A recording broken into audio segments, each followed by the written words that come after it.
Welcome, little storytellers, to a world made of sugar and spice and everything nice. Today, we're journeying to the sweetest town you've ever imagined, Sweetvale, where the houses are made of gingerbread and the rivers flow with chocolate.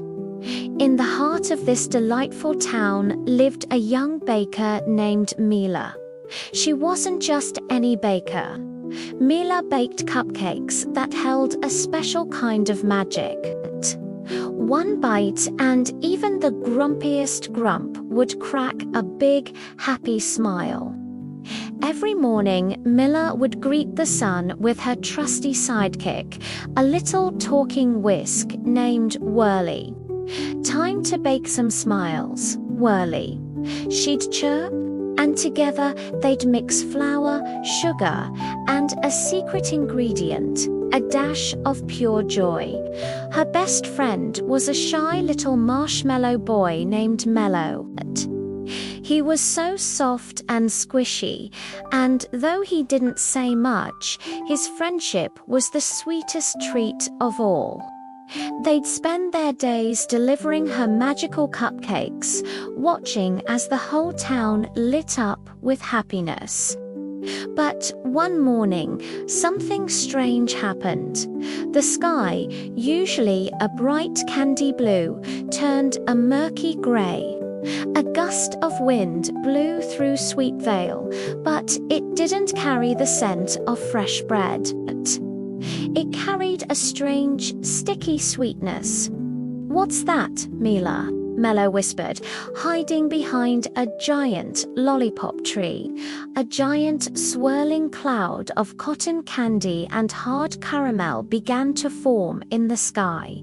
It was a sugar storm. The storm rained down sticky syrup, covering everything in a grey, gooey mess.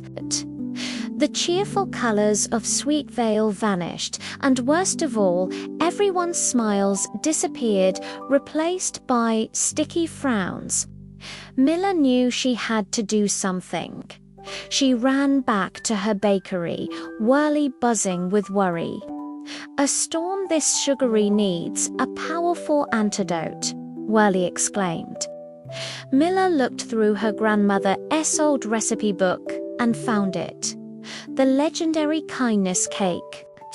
The recipe was different. It didn't call 4 pounds of sugar or mountains of frosting. Instead, its ingredients were things like a cup of sharing, a spoonful of patience, and a pinch of helping others.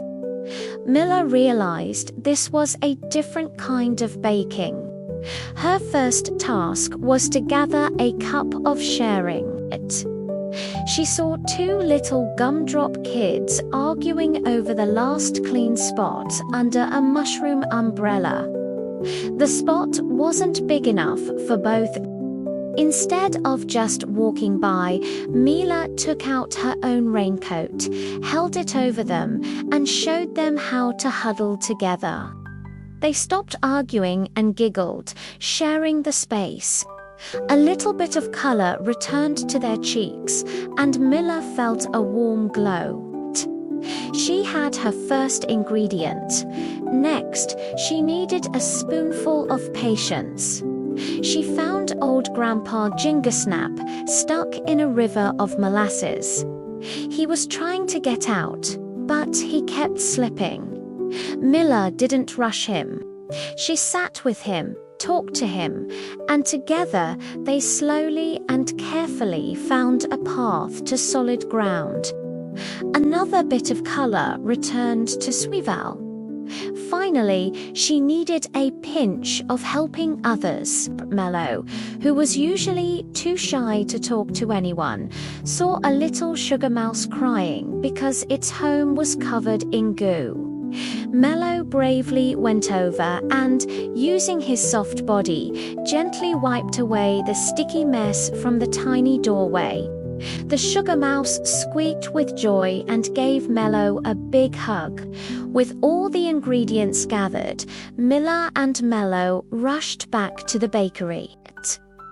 They mixed the sharing, the patience, and the help into a batter that glowed with a warm, golden light. As the kindness cake baked, its aroma warm, comforting, and gentle wafted through the town.